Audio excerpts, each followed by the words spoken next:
The swamps of Horry County, South Carolina, are like a black hole. It is a place with some of the darkest, murkiest waters I've ever seen.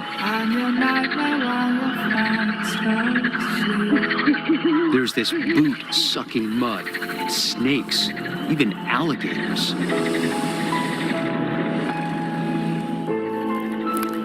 At 4 o'clock in the morning, Peachtree Boat Landing is a dark, desolate place. The only reason you'd go to the Peachtree Boat Landing is to put a boat in the water. There is no reason for a car to be there, abandoned in the middle of the night. I'm gonna do bad things, do it like it's nothing. Being bad has never felt so good. I'm gonna do bad. The tires were not flat, the windows were not busted, the doors were locked. The car seemed in good working order. There was just nobody in it. In these swamps, anything can happen. Anything can disappear, even a body. There is no way this story is going to end well. I've been thinking of doing bad things to you.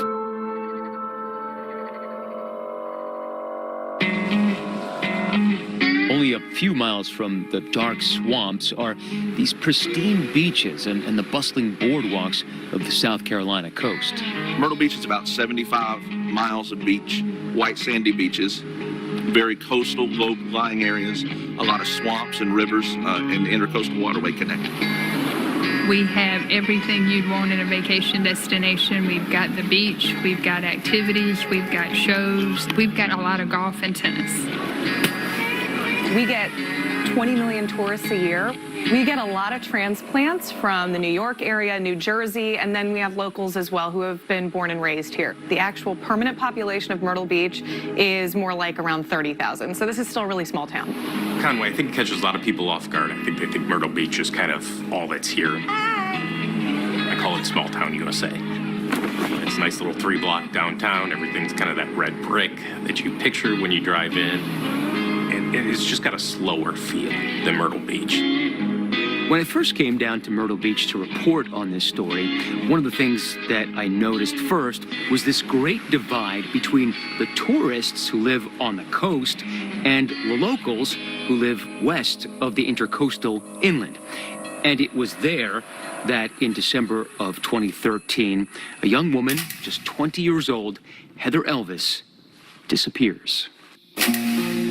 When people talk about Heather, they smile because she was so full of personality. She lit up a room when she walked in. She was precious. She had a wonderful life. She has a beautiful life.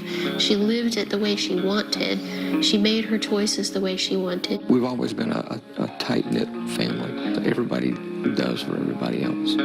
I would describe Heather as outgoing, free spirit, loving life. She always wanted to live life to the fullest. She loved to make up. She wanted to be in front of the camera and behind the camera and design everything that she wore in front of the camera. She didn't understand boundaries when it came to dreaming.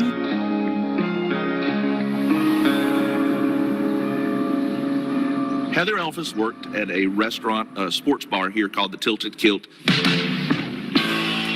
Tilted Kilt is an Irish-Scottish version of Hooters. So the girls wear kilts. It's like a sports bar, so they have TVs everywhere. They have a whole bunch of different beers on tap. Heather was a hostess at Tilted Kilt where I was a manager. She was friendly to everybody. She's always smiling. She had a contagious laugh that I would love to hear again. Heather and I worked at Tilted Kilt together. I actually helped her get that job. I talked to the managers and said they should bring her on, that she's a really great young woman and that she'd be a great addition to the team. It wasn't the most appropriate of uniforms, but at that age, you do what you can to rebel against your parents.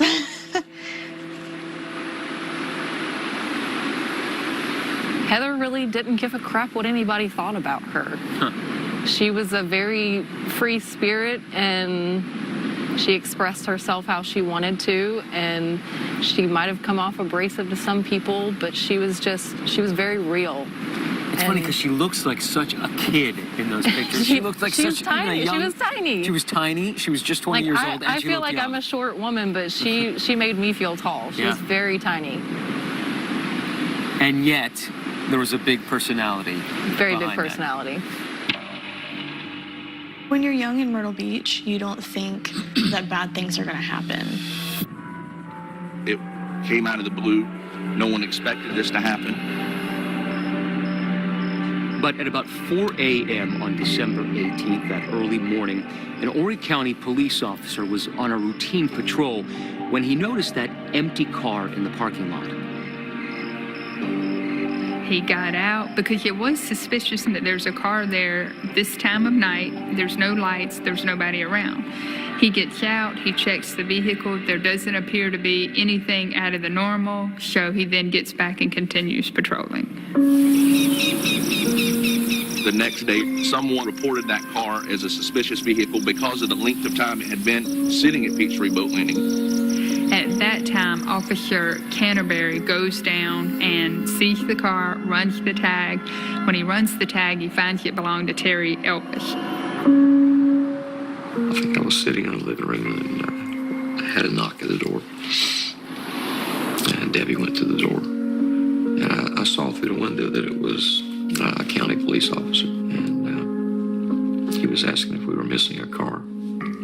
And I remember both of us looking in the driveway. Like, no. And he says, a green Dodge Intrepid. Oh, yeah, that's Heather's car. And then he goes on to explain that it's been found at Peachtree Landing, apparently abandoned. He asked if I had keys to it, and I said, yeah. He said, let's ride down and take a look. By the time we got there, it was dark. And he pulled in, had his lights on the back of the car, and shined his spotlight on it. He says, that it? I said, yeah. So we got out to go take a look. Mr. Elvis immediately suspected something was wrong. He knew that that was his daughter's only mode of transportation. It had no business being at that landing. She never went to that landing. I was just sitting there twiddling my thumbs and waiting, calling Heather's phone. It was going straight to voicemail, which is way out of character with Heather. I thought the car might have been stolen because of the way it was parked. Maybe somebody took it and left it there. It really didn't hit me. Where's Heather? Until he started looking through things. Clothes, art, shoes, purses, makeup, you name it, was in her car. But they don't find her phone. They don't find her wallet. They don't find a pocketbook. I could see the worry on his face. That's when I got worried. After we looked inside the car, he says, let's look in the trunk. And I think, even though I still thought the car was stolen, I could feel my heart just drop.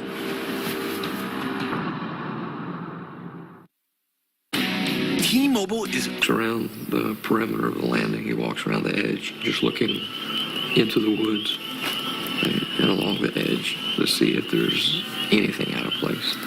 And everything looked normal. When they got back to Mr. Elvis's house, he knew how to access the phone records for the family. While Heather lived on her own, she was still very dependent on her father. She was on his phone plan still. She still drove his vehicle, so he had access to these things. He was able to produce those records for Officer Canterbury. My panic had really set in because it's totally out of the ordinary. You know, Heather's never done anything like this before. Something's wrong, but what's wrong? That's when police began piecing together the last known movements of Heather on the night she disappeared. So, December 17th, Heather went on a date with Steve Schiraldi. Like Heather, 21-year-old Stephen Schiraldi was active on social media, posting selfies and chatting with friends. It was actually on Instagram that he connected with Heather. Stephen and Heather had gone to high school together. And I believe Stephen asked her out on a date, and she agreed to go.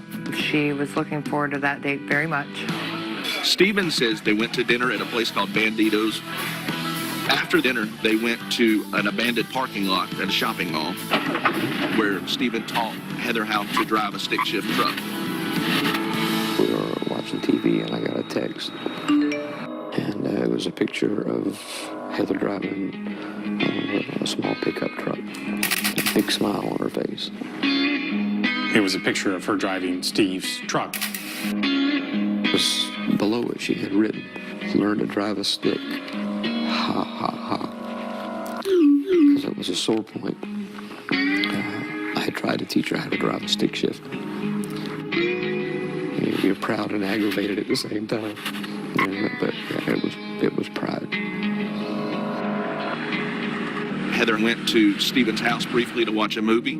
His mother corroborates that, and then Stephen took her home. He said he took her back to the apartment, dropped her off, and went home, and said that they'd either text or talked, after that a couple of times for a few minutes. Police across the country know that in any missing persons case, the first 48 hours are absolutely critical. Right now, they're leaving no stone unturned. And as part of this initial investigation, they sent an officer over to the Tilted Kilt to see if Heather had missed work. One of the first things that investigators hear from Heather's co-workers is that there is a different man who they should be talking to, other than the man Heather went on a date with the night before. The manager said she's not working until tomorrow, but you really need to call Sydney Moore. There had been a relationship between the two of them. Sydney Moore, back in 2013, was a night maintenance man at various miscellaneous restaurants along the Grand Strand, one of which being the Tilted Kilt, which is where he met Heather Elvis. Heather and Sydney started talking. They noticed each other when he would start doing little things around Tilted Kilt. She noticed that, he was good looking, he had a good attitude, and she went for it. Now, he may have been good looking, but he was 37, which made him 17 years older than Heather Elvis. Sydney and Heather's relationship was certainly sexual in nature. I think that was a big driving force in that relationship. Sydney and Heather were having sex all the time, anywhere that they could. There were allegations that there was sex in the restaurant nearby during work hours, everything else. That did not make me happy whatsoever. So I did ask her about it. I confronted her about it. What was the actual nature of their relationship? I mean, most people would call it a sexual relationship, but from my opinion of talking to her, they were in love. How long was it before that everybody knew that they were an item? I want to say it was probably like the end of summer, early August maybe. Having known Heather since we were little, it was a little surprising. But Heather was always a risk taker.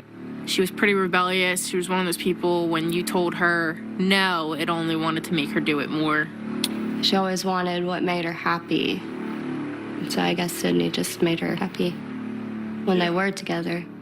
And like so many other people Heather's age, she shared her thoughts and her musings on social media, whether she was happy or sad, and she did so pretty frequently.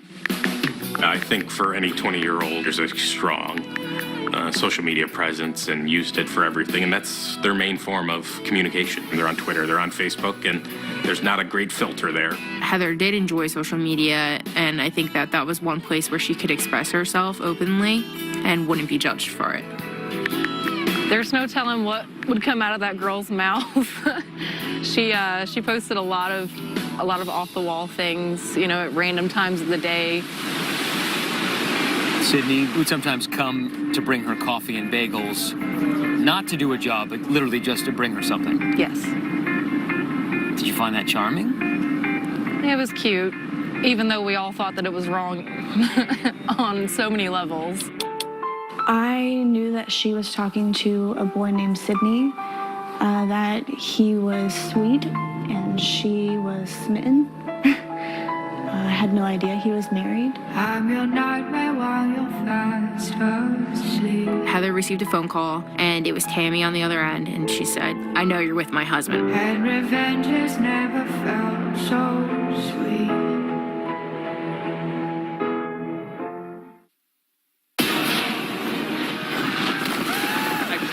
Excuse me. What year is it, please? It's a 79 AD! Run for your life! Thank you. Oh, sorry. Oh, I just remembered. Pompeii was destroyed in 79 AD, by the way. What was the volcano called? Volcano. Alexa, what volcano destroyed Pompeii?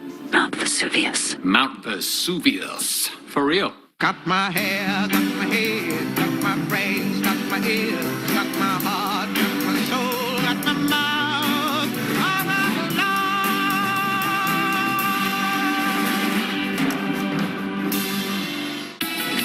We make it easy for you to get your taxes right. Named Tammy. She was nearly twice Heather's age. Tammy and Sydney Moore were married over 15 years.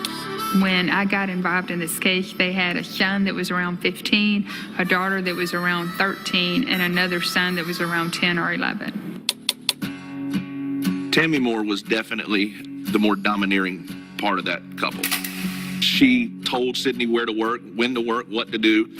If I would classify Sydney as anything in that relationship, it would be utterly submissive. They both had jobs at night where they worked at night. They would sleep during the day. They were homeschooling their children. So literally you could live in Myrtle Beach and never even run across these people. Prior to this affair, Sydney did have another previous affair. I think Tammy, being the domineering person she was, always was suspicious of Sydney, especially after the first affair he got caught having. It wasn't a secret to those that worked at the Kilt. We all knew about it. The affair between Sydney Moore and Heather Elvis was the worst kept secret in Horry County. By now, Heather's relationship with Sydney had been going on for about 3 months. And there were lots of folks who worked at the Tilted Kilt with her who felt that this relationship had just crossed the line.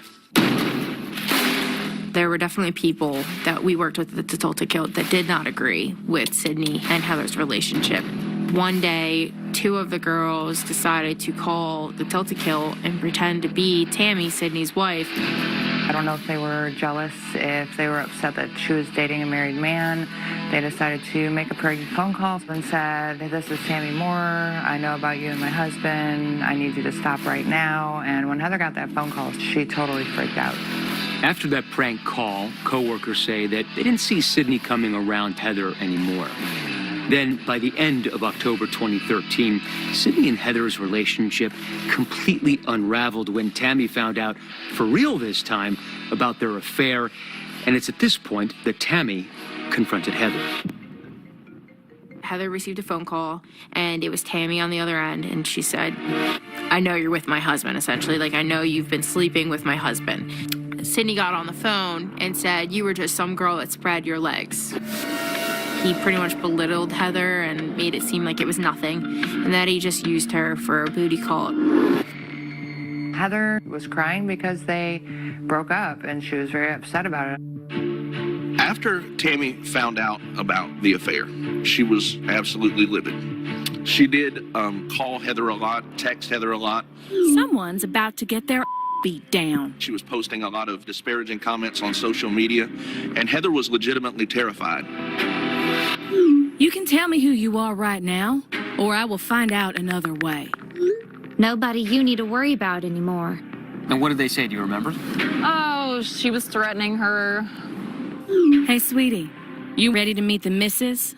Basically just letting her know that she was there and she knew. And what did she say? Are you ready to meet the missus? That doesn't sound that bad. Well, she did mention something about Sydney taking his last breath. Your is about to take his last breath. And Tammy was relentless.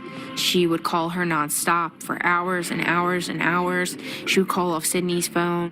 The breakup between the 2 of them was nasty. It didn't go down well. It ended with threats.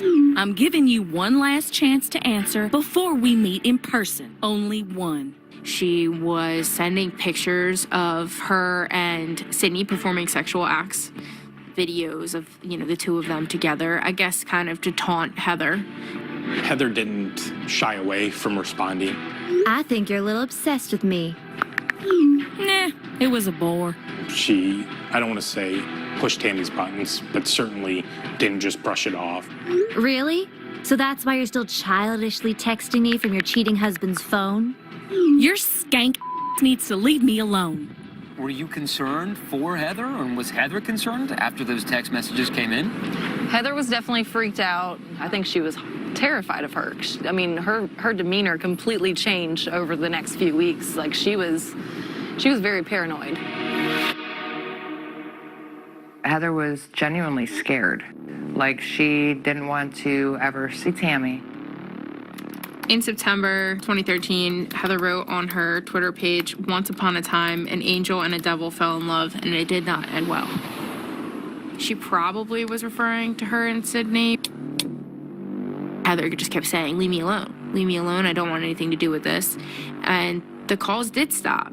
Finally, they did stop. Once Tammy finds out about this affair, the Moores take a road trip all the way out to California. But this is after purchasing a brand new black F-150. It was a 3-week trip, so it was a lot of time together. They drove all the way to California and drove back. According to the Moores, the purpose of the trip was to reconcile their marriage. Heather was heartbroken. It took a few weeks for Heather to kind of come back around, to become that bubbly type person. Heather started coming back to her normal self, always joking, always laughing, giggling, pulling pranks on people, the Heather that we've always known and loved before October. By the beginning of December, there was no communication between Heather and the Moores. Heather was really looking forward to her future after putting everything to rest with Sydney. By all accounts, Heather had moved on. She was dating again. In fact, on the night she disappeared, she was out on a date with someone new. But now, Heather was gone, and gone without a trace. And police went to the Tilted Kilt, and that's where they were tipped off about Heather's affair with Sydney Moore. So the police immediately go to Sydney's house. They talk with him in December 20th, early morning, I'd say 2 a.m. When's the last either last night or night before, I can't remember. What's your relationship with her? There is no relationship. There was a relationship. I broke it off. So he was trying to give the police this idea of, look, I'm over her, I haven't reached out to her, I don't know where she is, I've had zero contact with her. At any point, did you go down around the Peachtree Landing area? No. So there's nothing that's going to show up?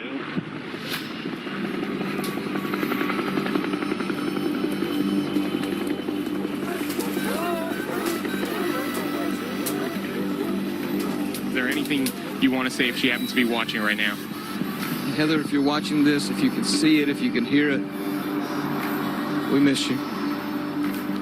But we want you home.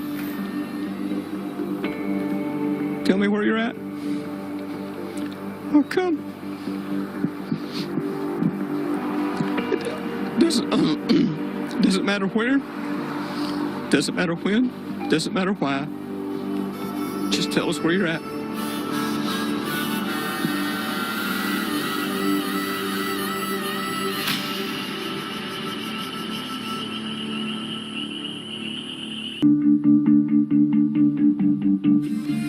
We begin tonight with a developing story in Horry County as a 20-year-old Socastee woman is missing. I'm Allison Floyd. And I'm Tim McGinnis. Tonight, police are investigating her disappearance. WPDE News Channel 15's Kayla Dorenzo joins us live from Peachtree Landing in Socastee, where the woman's car was found. And Kayla, what's been going on out there all day? Tim and Allison, according to the Horry County Police Department, Heather Elvis's car was found in this parking lot here at Peachtree Landing on Thursday, but she hasn't been seen in nearly 3 days. And today, crews were out here searching for any signs that may point to exactly where she is.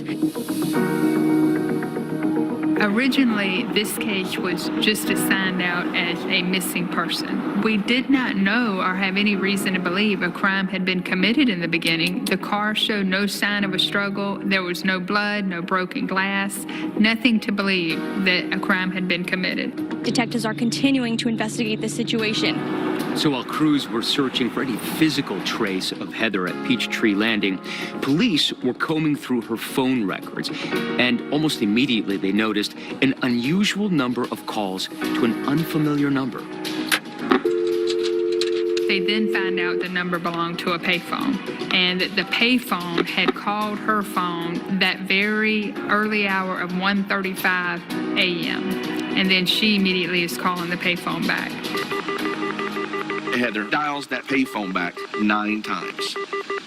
Not 8, but 9 times. The only reason she could possibly be calling that phone 9 times that she's never heard of before is to get the other person that just talked to her back on the line. They find that the payphone has surveillance video.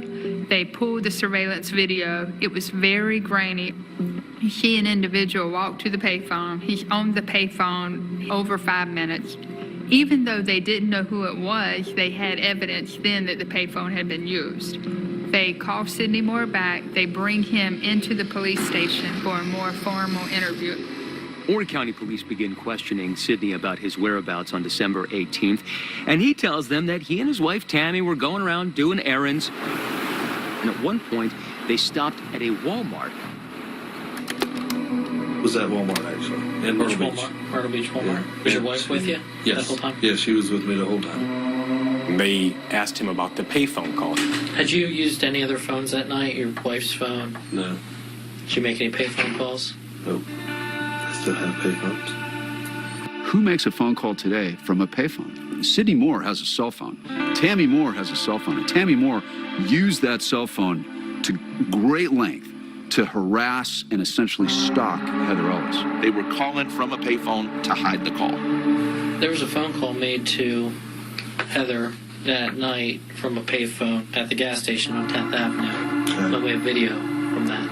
Okay. Did you try calling her just a minute? No. A second? You sure? Maybe. Okay, how about we start again? I did. I called her from the payphone. What did you say? I asked her to please leave me alone. It sounded like a very innocent explanation, but Heather's roommate Brianna tells police a very different account of that phone call.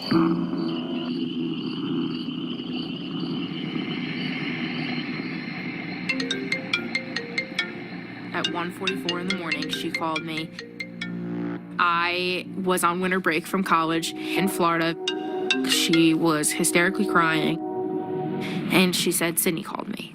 My heart dropped because I was like, I thought we were past this. And I said, why'd you answer? And she said, because it wasn't his number. She told me that he said he left his wife and that he was sorry and that he wanted to see her and be with her.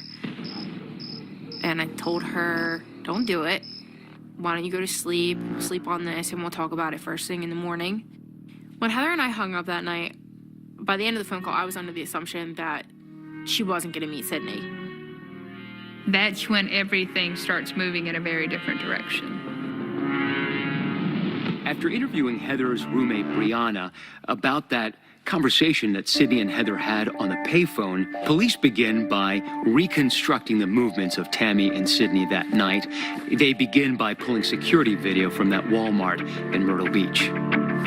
Sidney spent approximately 9 minutes inside that Walmart, then got back in the truck where Tammy was waiting outside.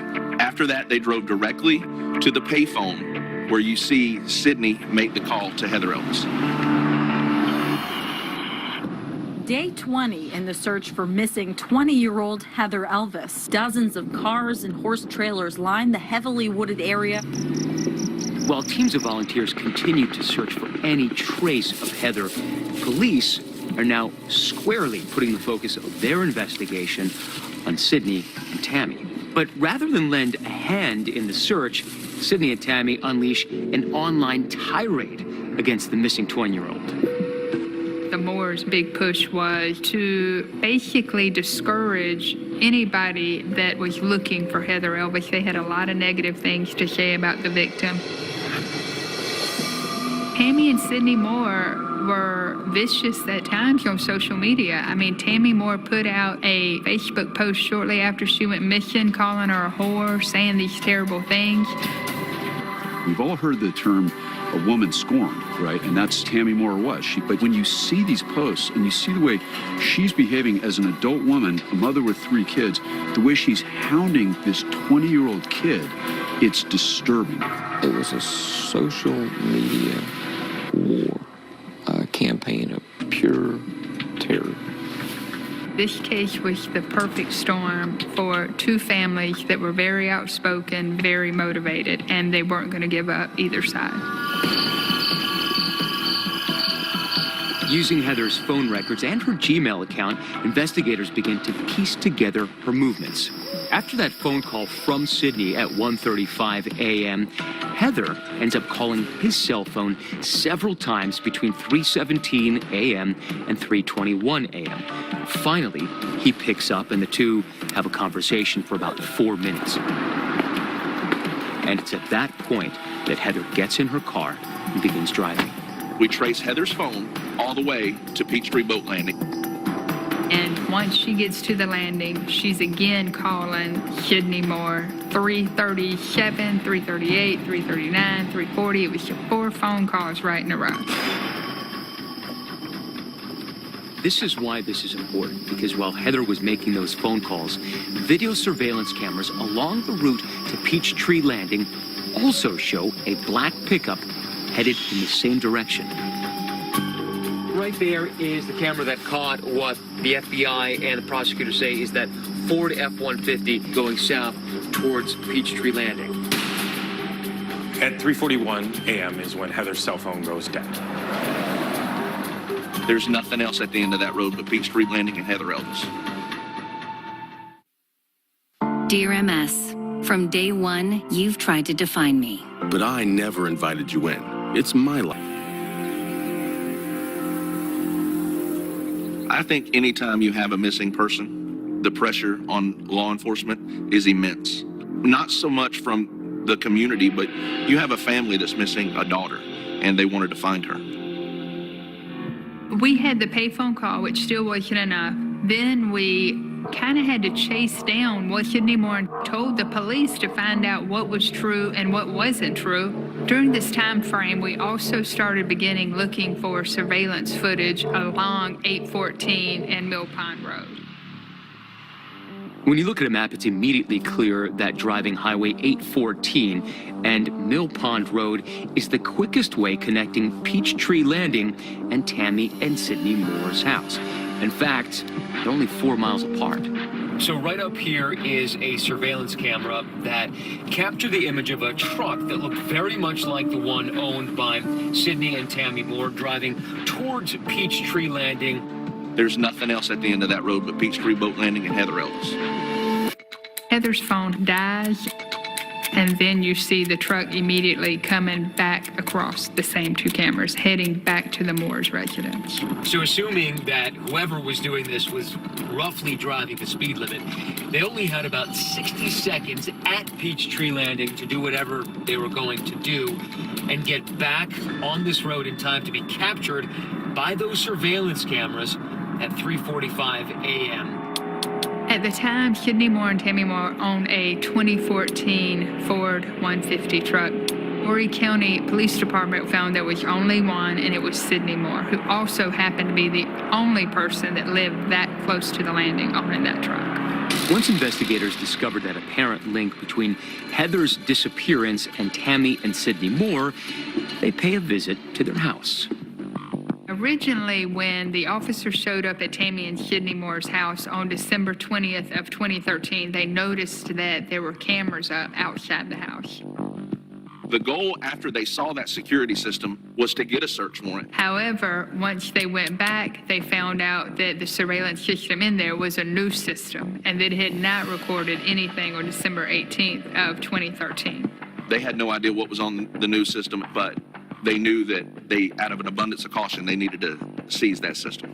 Investigators also scoured the Moore's black pickup truck looking for clues, and they made an important discovery. It was a brand new F-150, fully loaded, had all the bells and whistles. In this truck was a GPS navigation system. We learned that it was possible to disengage this system, and that's exactly what they did. It's like a camera SIM card. You push down, it'll pop out. When you take it out, warnings will show up all over your vehicle. So it could not have been a mistake. It had only been taken out once, and that was the night she went missing. 2 months later, the police arrested Sydney Moore and Tammy Moore. They told us that morning that they were going to do it. I actually had officers come and sit with us at home to make sure that we were there, we were protected, and we knew what was going on. Sydney Moore and Tammy Moore were the two people that were taken into custody earlier this morning. The breakthrough in the case came from a discovery made by Elvis's father. He says after he looked up her cell phone records. That number, the parents telling ABC News, belonged to 38-year-old Sydney Moore. It was a relief to know that something was getting started. We're going to begin with a break in the case of a young woman who simply vanished. 2 people have been taken into custody. Both Sydney and Tammy Moore are being held here at the J. Reuben Long Detention Center. Immediately in this case, the defendants, the victims, everyone went to social media. It was like wildfire. It spread exponentially in a matter of hours. What began as a case dividing two families who lived just 5 miles apart quickly consumed the entire town. At this point, it seemed like everyone had an opinion. It seemed the whole town took sides. This was probably the first case where the social media took on a life of its own. I don't think anybody had seen anything like this case. I never experienced anything like it, where there were so many so-called facts that came from somewhere but did not come from a police investigation. The state asked for and the judge granted them a gag order. The order prohibits all parties, including defendants, prosecutors, and law enforcement agencies, from speaking to the media. And because of the severity of the alleged crime, Tammy and Sydney Moore were denied bail and sent to jail for almost 12 months.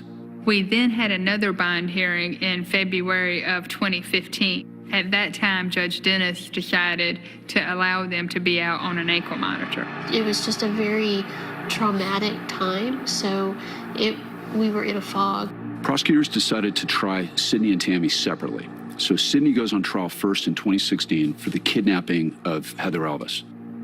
Now, prosecutors are not required to show motive when they try a case, but they do understand that motive often helps juries understand the background and what's really going on. And in this particular case, prosecutors were not going to disappoint that jury. In the weeks before Heather Elvis goes missing, she puts on noticeable weight. A fellow co-worker at the Tilted Kilt, which provides the uniforms to the employees, mentions that her bra size goes up. She went from an A-cup bra to a B-cup bra, then a B to a C. I mean, that's the kind of thing that typically happens when someone is pregnant. Yes, definitely. And remember that errand that Sydney ran at the Walmart the night Heather disappeared? He made 2 purchases, and he paid in cash. The motive was absolutely that Heather was pregnant. I think she was carrying his child, and she wanted to be with him. If she is pregnant with Sydney's child, that changes everything.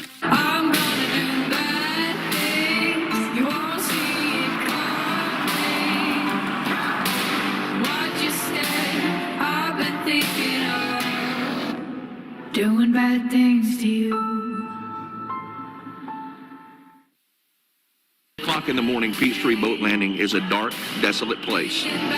There is no reason for a car to be there, abandoned in the middle of the night. We begin tonight with a developing story in Horry County as a 20-year-old Socastee woman is missing.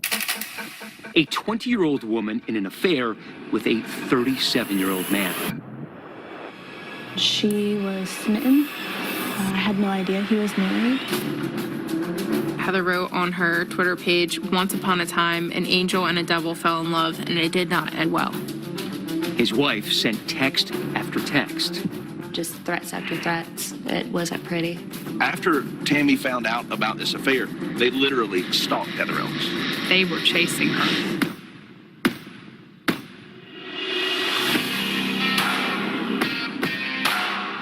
We're here because she can't be. Then a second look at images from a security camera. That is when prosecutors dropped a bombshell that nobody saw coming. There was a gasp in the room. I was just like, holy crap, this is it. Why would a defendant defy a court order just hours before she's set to testify? She is so narcissistic, I don't think she could help it. A missing daughter, a love affair, and a dark road that for her only went one way. Doing bad things to you.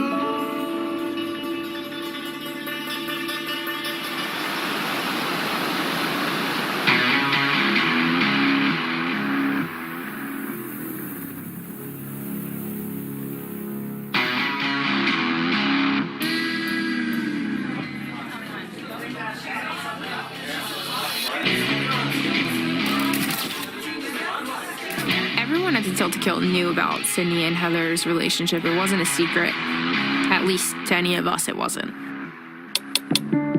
So in the weeks before Heather Elvis goes missing, she puts on noticeable weight. The uniform is a bra, a shrug, and a skirt. So there's 3 separate pieces that you can move up in sizes. She went from an A-cup bra to a B-cup bra, then a B to a C, and then the skirt went from a medium skirt to a large skirt. Heather had taken a pregnancy test while at work. I want to say it was the beginning of November, and she wasn't sleeping with anyone else other than Sydney. When she took the test, it came up error. I didn't really know if she was pregnant or not. I think it was kind of up in the air. If she's pregnant and it's Sydney's child, that certainly throws a new wrinkle into this story. I think it was, in the beginning, hard to imagine that two people like Tammy Moore and Sydney Moore would take the life of a young girl. So you felt like there had to be something more, and we believed that it was because Tammy Moore thought she was pregnant. So initially, when the Moores were arrested, they were charged with murder in addition to kidnapping. Kidnapping in South Carolina means to decoy, inveigle, or take another individual. So even the phone call from the payphone that Sydney made to decoy her out was kidnapping. That murder charge was later dropped. I assume, given the lack of physical evidence in this case, no body, no blood, no murder weapon, that it would have been hard to prove for the state.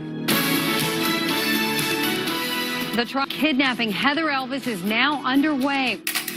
I sat in that room and I thought that by the end of the week, if things went the way that we wanted them to, it would be like this release. Thank you, Your Honor. This time the state calls Jessica Cook. One of the first witnesses we actually called to the stand was Jessica Cook. Jessica was one of the managers at the Tilted Kilt where Heather worked. Do you ever notice any changes in her physical appearance? Yes. Remember that video of Sydney at the Walmart the night of Heather's disappearance? Prosecutors think they know why he was there. On that video, it shows Sydney Moore in his truck, F-150, drive into a handicapped parking spot, exit his vehicle, walk into the Walmart. The receipt showed that he had purchased a pregnancy test and a cigar-type cigarette, and he paid cash. The conjecture is that they're going to take it to Heather and make her take a pregnancy test. I think that if she was pregnant, I think that would be another reason why Tammy would want Heather out of the picture. According to Sydney, the reason he went to that Walmart was to buy a pregnancy test for his wife, Tammy. He insisted that they were trying to have another baby. There was no hard evidence of guilt to me. There was a bunch of bad character evidence, and there was a tremendous amount of circumstantial evidence. Now, tell this story about how old you are. Prosecutors built what they believed was a very convincing case, knowing that asking a jury to convict based solely on circumstantial evidence is always a steep hill to climb. I think the surveillance footage was absolutely key, and that goes from the Walmart to the payphone to the truck going down and coming back, because it created a timeline that showed everything, all attention was on Tammy Moore and Sydney Moore, and everything they did was very deliberate towards Heather Elvis. No question, Your Honor. Thank you. When the state rested, I felt pretty good about it. And if the jury required proof beyond a reasonable doubt, we were in good shape. So we did not put up a defense at that point. The whole thing is traumatizing. The most traumatizing thing about all this is not knowing where our child is. Everybody was just kind of waiting. I think most people thought it'd be several hours for a verdict. We're like, this is a slam dunk. But it wasn't. The jury is still deadlocked and will be unable to resolve it. Therefore, I'll declare mistrial. And this case will have to be tried again. To say that I was shocked that Sydney Moore got off on a hung jury would be putting it mildly.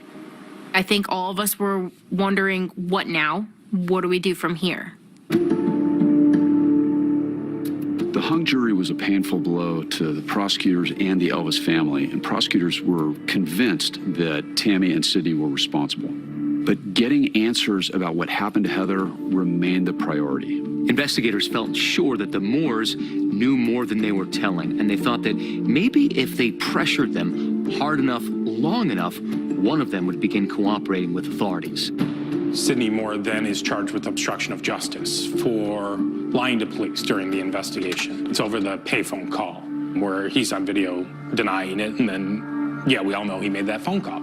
I know that Sydney Moore misled the police from the very get-go, and we felt like this is a missing girl, and the first 48 hours are so important. So that's why we decided to move forward with the trial. It only took the jury 50 minutes to decide. On the charge of obstruction of justice, guilty. He's found guilty of obstruction of justice and sentenced to 10 years in prison. The Elvis family says today's verdict is the beginning, not the end. I think it'll be like dominoes. I think the first one fell. I think the rest will fall into place. You can't hide it forever. While prosecutors fell short in their bid for a guilty verdict in Sydney's trial, they learned an important lesson. They needed more evidence. With Tammy's trial on the horizon, prosecutors felt very confident that a conviction in that case would bode very well for the retrial of Sydney. If getting answers about Heather was paramount, investigators understood that first they had to figure out who the mastermind was. If I had to pick a ringleader, it was definitely Tammy Moore. She had the motive, he had the means and opportunity. If it wasn't for Tammy Moore, Heather Elvis would be here. It's not often that a defendant in a felony case sits down to tell their side of the story without an attorney present on the night before they're expected to testify. Not to mention violating a gag order on them, but that's exactly what happened. Put it dead center. That right there's good. As you probably expect, we're going to go through a lot of stuff, right? I'm also going to ask you tough questions, which I'm sure you're bracing yourself for. I haven't braced at all.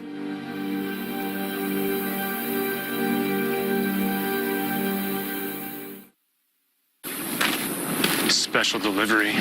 At Domino's, you can now stream thousands of movies for free with any online order, no matter what you order. So you could have stuffed cheesy. When a family member or friend goes missing, it's like a part of you goes missing with them. Well, it's been nearly 5 years since Heather Elvis disappeared. Today, the trial for one of the suspects, Tammy Moore, started. And you knew there was a price to pay. In October 2018, Tammy Moore went to trial for conspiracy to kidnap Heather Elvis and kidnapping Heather Elvis. We are here because she can't be. And she can't be here because she decided she can't be here. Prosecutors have never before made a clear link between Elvis and Tammy Moore, and her attorney says there is no link that can be made. Because Tammy Moore didn't kidnap anyone. She didn't conspire to kidnap anyone. Tammy Moore's case was definitely more difficult than Sydney's case. We didn't have her on video at Walmart. We didn't have her making a payphone call. Even that evidence hadn't been enough to convict Sydney. So for Tammy's trial, prosecutors realized they had to essentially redo their presentation of the case. I knew we could do better.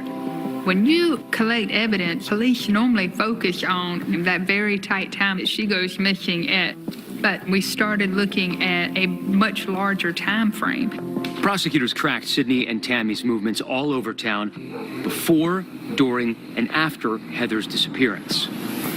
And what they found was damning. After Tammy found out about this affair, they literally stalked Heather Elvis. They were chasing her, basically watching her to find out when she may be the most vulnerable. And based on this analysis, prosecutors were able to secure a second indictment for conspiracy to kidnap on top of the kidnapping charges they already had. We really decided we are showing these jurors everything we've got. At this time, the state calls Jody Davenport. The key witnesses really were those individuals that knew that she was dating Sydney Moore, and at the time she thought she was pregnant. Do you know who she was having sex with? Sydney. Who was she scared of? Tammy. I had never been face to face with Tammy up until that point. Who's in this picture? That's Heather. You know, I'm giving my testimony and I'm speaking and being questioned. And how did she feel about Sydney? She loved him. And she's staring into my eyes, and she has this way of being very, very intimidating. I mean, I get goosebumps still thinking about it to this day. Tammy Moore was an extremely dominant, controlling person. She takes his phone. He can't work at the Tilted Kilt any longer. She even chains him to the bed at night. I'm not speaking figuratively to you right now. Literally chains him to the bed at night. The prosecution also alleges that Tammy forced Sydney to get a tattoo of her name on his body. The state calls Jacob Melton. And they brought to the stand a friend of their son's to testify about what he heard Tammy tell Sydney. If you would have messed with that girl, this wouldn't have been happening. And she was referring to what, the tattoo? Yes. Okay, and where was it located on Sydney? On his lower front waist.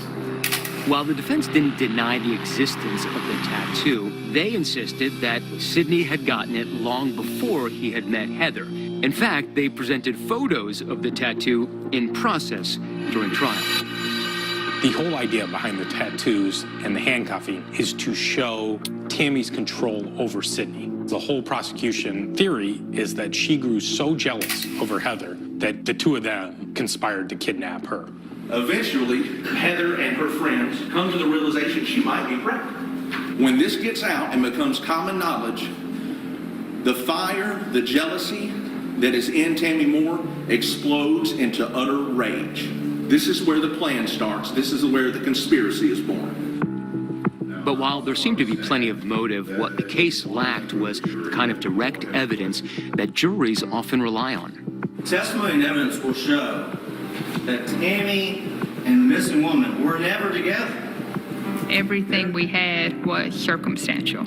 But the circumstantial evidence we had, I don't think could be contradicted. It's time the state calls Mike Melton to the stand. We provide software that analyzes cell phone records during investigations. We were able to visually show the jury where they were based on the phone records.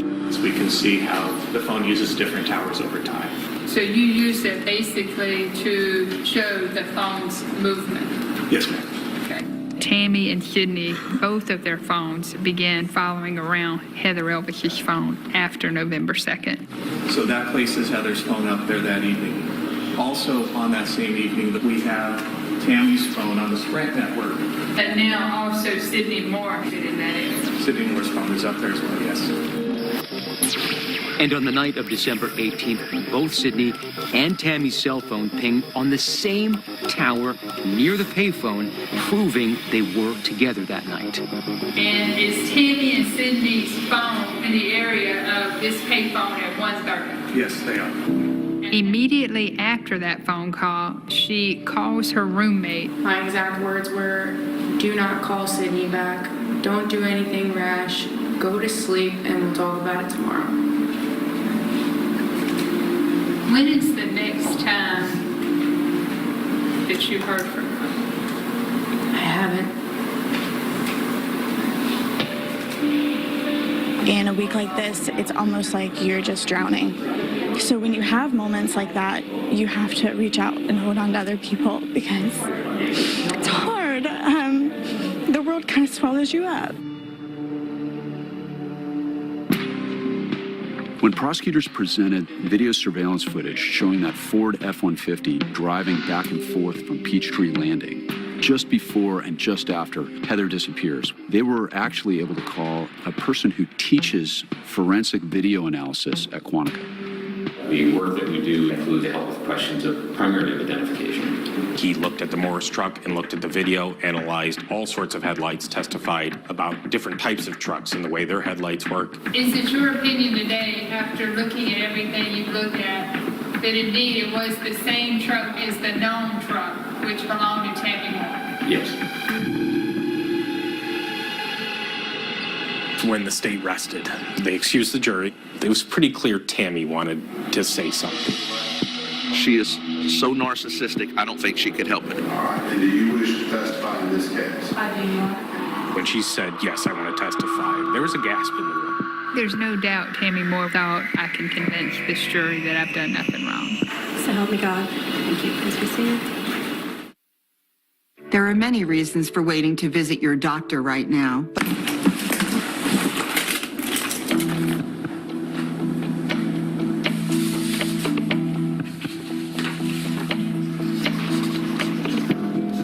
These for Facebook posts, triple coupons, buy low, school's all done. So it looks like you are putting together a timeline. It starts with early in the night at 1:47. My sister texts me. 3:10, I pull into the driveway. I text her I got the ad and that I'm home. 3:58, I make another post, and this is conversations that me and Sydney had that night. So I want to make sure that everything that I did was accounted for, that it's looking normal, just like any other day in my life. I was surprised when Tammy Moore decided to sit down with me for an interview in violation of a court-imposed gag order on her the night before she was expected to take the stand in her own defense and without her attorney present. What we got accused of, neither one of us would ever do. Which part? The kidnapping. And at first it was murder as well. And we're not those kind of people. I've never even had a speeding ticket. I didn't even have sex till I was 18 years old. There are people who say that you wore the pants in the family, that you were really the powerhouse here. The man that makes the money is the one that's running the house. I paid the bills. And the wife who gets her name tattooed on her husband's stomach, That was right his above the idea. belt, That was his seems idea. to be the one who makes the rules.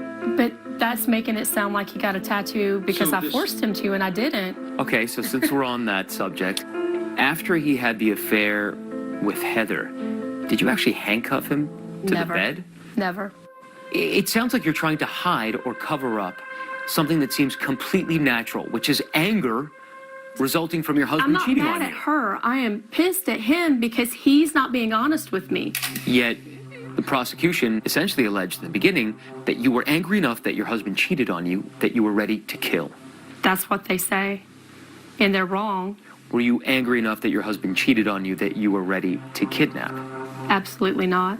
It seems that the prosecution to some degree thinks that you are the linchpin here, not Sydney. They change it according to what they need to say. It seems like everybody is lying here, except you. And that's why I am terrified of tomorrow, because I feel like this town is going to crucify me because of all the lies and all of the that's happened. What happened to Heather Elvis? Well, after more than a week, the state has rested its case. Today, Tammy Moore took the stand in her own defense. Your Honor, at this time, the defense calls Tammy Moore. Please raise your right hand. There's no doubt Tammy Moore, when she took the stand, thought, I'm going to be running this courtroom while I'm up here. So help you God. So help me God. I had never heard her voice in person before. Did you learn who he was having an affair with? Not until the girl called me back and told me who she was. I had no idea. So the messages were never directed towards Heather Elvis. Every time that woman used my daughter's name, it was like stabbing me with an ice pick. And did you feel like you had a right to know who it was? I did. I didn't go about it the right way, and I'm sorry for that. It looks bad, but I just wanted to know who it was. That's all. You've been known to use some pretty salty language, haven't you? Right.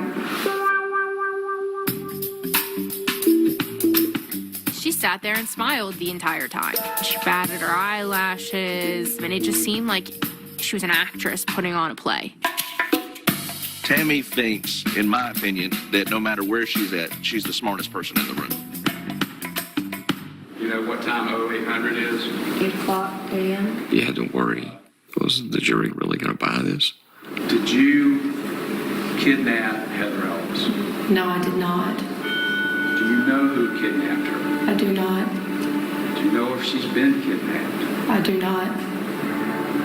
When Tammy first took the stand, she came across very credible, but I think we, through the evidence, already knew that there was a different side of Tammy Moore.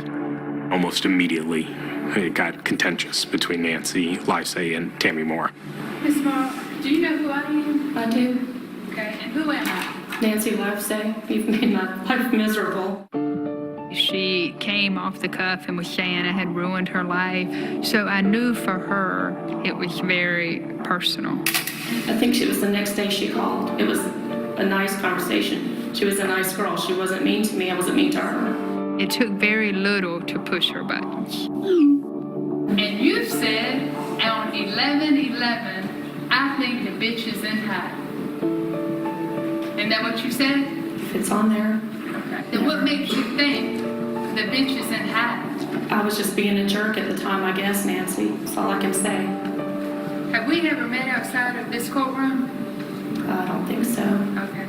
Just didn't know when we got on a first name basis.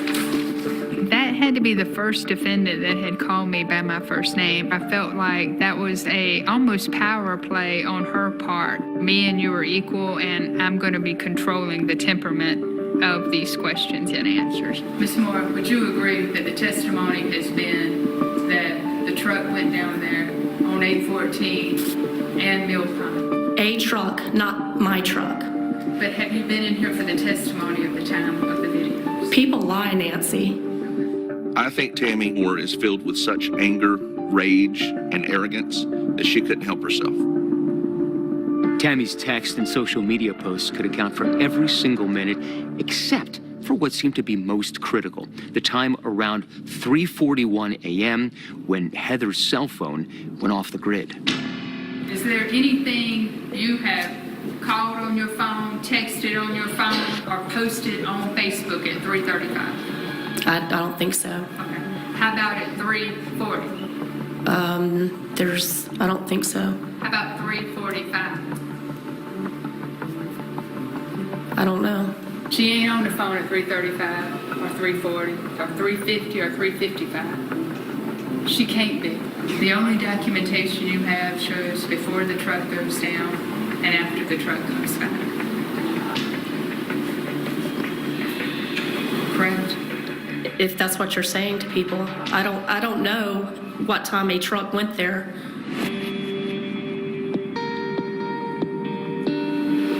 The one person in this room that knows what happened to Heather Elvis already told you from the stand. She said Heather was a nice girl. She already knows something that I don't know, that this family is uncertain about.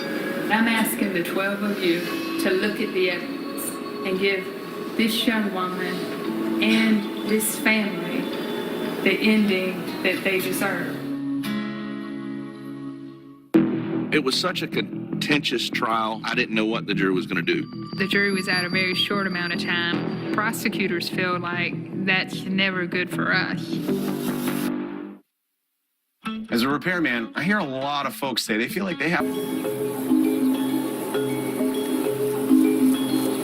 Thousands of you watched online for the past 2 weeks as the state laid out its case against Tammy Moore. Today, the jury returned a verdict. I think the moments leading up to the verdict probably took 5 years off my life. I feel like it was very stressful. Deliberations lasted for 4 hours. But when we found out that we had a verdict, anxiety, I was nervous. Ladies and gentlemen, we understand the jury has reached a verdict. Is that correct? Yes, sir. I just closed my eyes and kept them closed. I was almost afraid to open them. We, the jury, find the defendant, Tammy Kason Moore, guilty of conspiracy to kidnap. There you see it, Tammy Moore hugging her family minutes before the judge sentenced her to 30 years in prison. Shortly after, officers escorted her to J. Reuben Log Detention Center. I felt so relieved, but I just felt like it wasn't enough, because the way that Tammy has this smile and this look on her face made me realize that I don't think she will ever say what she did to Heather that night. They've shown no remorse. They won't tell us anything we want to know. It's always somebody else's fault.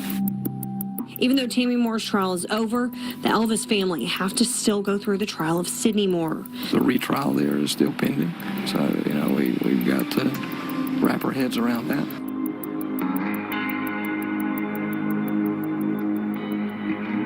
After Tammy was convicted in October of 2018, we retried Sydney in September of 2019 for the same thing. We can't give justice to Heather Elvis by giving an injustice to another citizen like Sydney Moore.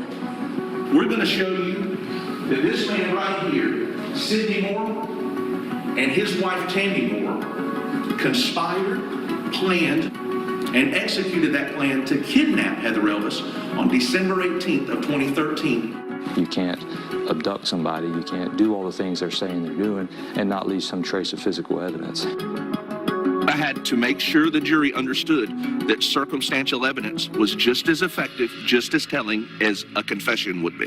The defense very well may dwell on the fact that this is a circumstantial kind of case. Most cases in criminal law, ladies and gentlemen of this jury, are circumstantial evidence. I think there were a lot of pieces of evidence that pointed to the direction of the Moores, but for me, the defining moment in this case was the testimony of Donald DiMarino. The evidence you're about to give the court in this case will be the truth, the whole truth, and nothing but the truth to help you God. Thank you. Donald DiMarino is Tammy Moore's cousin, and he is a convicted criminal with a rap sheet. But he said back in 2014, Sydney showed him a very disturbing photo. Did he show you anything? Yeah. Tell this jury who that picture was of.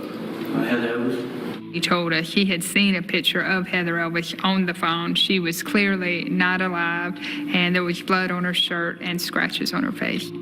In that picture, did Heather look like she was under her own free will? No.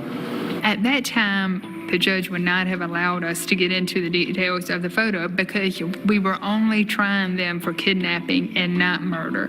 Let me ask you this. After seeing that picture of Heather back in 2014, do you expect this family to ever hear from her again? No. Donald DiMarino, frankly, didn't have to testify. He didn't have to tell anybody what he saw. Tammy Moore was his cousin, and the last thing he wanted to do was go against family. Still, it was damaging testimony, despite the fact that he couldn't produce the photograph. The question is, would anybody believe him? And the defense team was going to make sure the jury knew about his criminal past. What have you been convicted of in the past, sir? I got a burglary charge and a couple drug charges. The drug is heroin? Yes, sir. Donald DiMarino is a lot of things. He's an addict. You can call him a thief if you want to. One thing he's not is a liar. Prosecutors confirmed there were no deals cut with DiMarino for his testimony, and it's impossible to know whether the jury believed him. And that's when prosecutors dropped the bombshell that nobody saw coming. There was a video presented during Sydney's kidnapping trial that none of us had seen before. Holy crap. This is it. This is the evidence that anybody that still had doubts needed to say, wow, they did this. Managing type 2 diabetes? Testimony is now underway in the retrial of Sydney Moore. Both sides are trying to make their mark on the jury that could close a 6-year investigation. In September 2019, after a hung jury and a conviction for obstruction of justice, Sidney Moore thought that he might have a chance, but prosecutors had some surprises in store.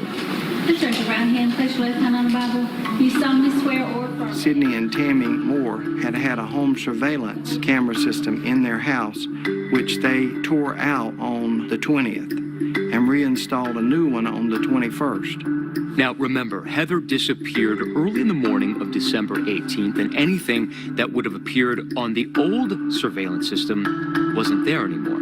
But investigators confiscated this new system anyway. Once the police finally got their surveillance footage, they saw Sidney was washing the car and vacuuming the car out on December 22nd. This DVD is a copy of the video surveillance system that was in Namora's house. And what that security camera video shows is Sidney and Tammy spending hours cleaning their F-150 pickup truck. And not just cleaning the truck, but focusing on the rear passenger side. Originally, we tried to use the video in the first trial and we were denied. The judge felt like, look, a lot of people wash their truck. It's a new truck. That's not going to be enough to get you there. I think that's mere suspicion. Once we went back and looked more at the footage and closer at the footage is when we found, look, there's more to this. About 30 minutes into cleaning the truck, Sidney starts a burn pile over in the side yard and starts burning some of the rags that they're cleaning with, and it continues throughout the whole time they're there. So that kind of pushed it forward, and at that time the judge allowed us to play it and put it into evidence. Okay. Once the rags were burned, could you have gotten any evidentiary value? No, they were destroyed in the burn pile. Like, to me, that just screams guilty. The defense claimed that burning the trash is common in the Moores neighborhood. Honestly, after we saw what was on the tape, we would have never dreamed they would have done that, knowing that that video surveillance camera was there. That was kind of, I felt like, the biggest mistake they had made. That wasn't the only piece of new evidence the prosecutors put forward. Other than Donald DiMarino's testimony, I think one of the big moments of this trial was when Ashley Kaysen took the stand, who is Tammy Moore's sister. Tammy's sister, Ashley, was called by the defense to testify on Tammy's behalf. But who would she play better for, the defense or the prosecution? The prosecutors asked Ashley about video that they claimed showed Tammy looking for police listening devices. You were looking for bugs, weren't you? You and your sister Tammy were looking through, to see if the police had left any, I'm assuming, devices. Y'all were looking all through the tree. No, I don't recall. Okay, I can play this video and it can refresh your memory. You want me to refresh your memory? Sure. I told her to follow it. Okay. You literally could see Tammy Moore with a mirror looking under items in the house and in the yard, trying to find out if the police had put anything there. It looks to me like she's pulling weeds up. Okay, keep looking. What she did all the time. Keep looking. Okay, does it look like a mirror? I can't tell, to be honest. It's too far away. Either it's too far away or the picture's not good enough. The thing she said, you couldn't reconcile it with the evidence. Still, despite Ashley's testimony, prosecutors argued that Tammy's actions on video were yet another piece of damning evidence against the Moores. Tammy Moore is a woman who's concerned about police surveillance because, number one, she hates losing control, and number two, she knows exactly what she did that night. She knows exactly where poor Heather Elvis is, and she doesn't want to get caught. Any additional witnesses, Mr. Dillon? Your Honor, the state has nothing further. All right. Ladies and gentlemen, this will conclude the evidentiary portion of this process. Even though there may be suspicious behavior, that we simply could not trust the circumstances enough to say that we're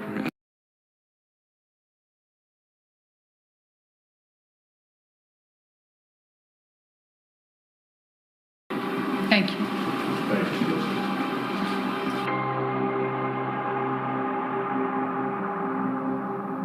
93 days since Heather Elvis could wrap her arms around her father Terry, could kiss her mother Debbie, and tell her little sister Morgan that she loves her. After 6 years, multiple trials, 3 convictions, and a lot of heartache, the Elvis family braced themselves for the verdict. As for the prosecutors, Nancy Livesay and Chris Helms, all they could do was wait and hope. I understand the jury has reached a verdict. Yes. If you would pass the verdict, wrong. I was, frankly, more confident going into these deliberations than I was during Tammy's trial. I had confidence that these people would do the right thing. I think the mastermind is Tammy Moore, but I don't for 1 minute think that she is any more guilty than Sydney Moore. I think they were equal participants. The verdict came back after 2 hours of deliberation this time, literally half the time they deliberated for Tammy's trial. I've asked Laura, please stand. You may publish the verdict. We, the jury, by unanimous consent, find the defendant, Sydney St. Clair Moore, on the charge of kidnapping, guilty.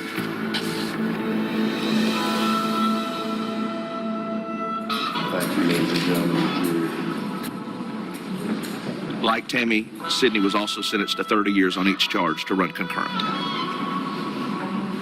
Do I feel he was wrongfully convicted? I mean, I feel the jury got it wrong, not implying necessarily any type of malfeasance or bad acts or anything of that nature, but, you know, I feel they did get it wrong. They tried to raise reasonable doubt, and that was their job, to raise reasonable doubt. But they didn't do their job, because I wasn't doubting. Were you? No. I know the right people are behind bars. I have no doubt about that. The perfect solution would be to find Heather Elvis alive, but I don't believe that'll ever happen.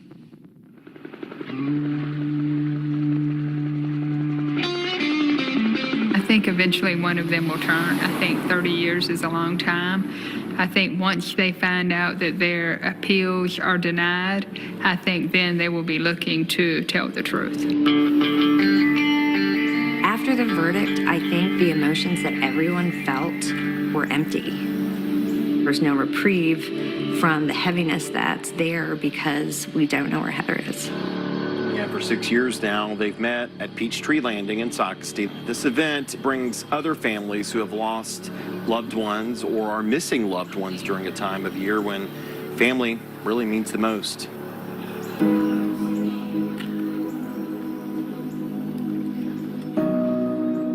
If I could talk to Sydney, I would want to tell him that this has been just a really long nightmare for everybody, but he could make it better if he would tell the truth. So I'm hoping that Sydney sees this and he remembers what it's like to care for her. At some point, Sydney loved her, or at least cared deeply for her. I hold out hope that I'll turn around one day at the front door and she'll walk in. Do I really think that'll happen? Deep down, no, I don't. But I'll never give up. I think that at 20 years old, you're looking for someone to love you. That somebody out there wants to love you unconditionally and walk away from everything in the world for you. I know how happy she would have been that somebody loved her and she had this fairy tale ending, but she didn't. She didn't have that fairy tale ending. Somebody stole that from her, and they stole it from everybody else here too.